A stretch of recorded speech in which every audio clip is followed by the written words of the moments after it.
باپ اور بیٹے اور روح القدس کے نام میں آمین۔ کنواری حاملہ ہوگی۔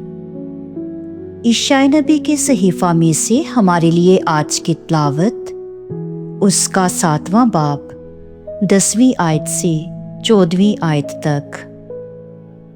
پھر خداوند نے آحاز سے کلام کر کے کہا کہ خداوند اپنے خدا سے کوئی نشان مانگ، یا تو نیچے گڑھے میں یا اوپر بلندی میں۔ آحاز نے کہا، میں نہیں مانگوں گا اور خداوند کو نہیں آزماؤں گا۔ تب اس نے کہا، اے داؤد کے گھرانے، اب سنو، کیا تمہارے نزدیک یہ چھوٹی بات ہے کہ تم آدمیوں کو بیزار کرتے ہو، یہاں تک کہ تم میرے خدا کو بھی بیزار کرو گے؟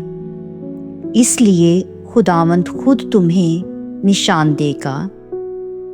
دیکھ، کنواری حاملہ ہوگی اور اس سے بیٹا ہوگا، اور وہ اس کا نام ایمینول رکھے گی۔ پاک کلام کے پڑھے اور سنے جانے پر خداوند کی برکت ہو۔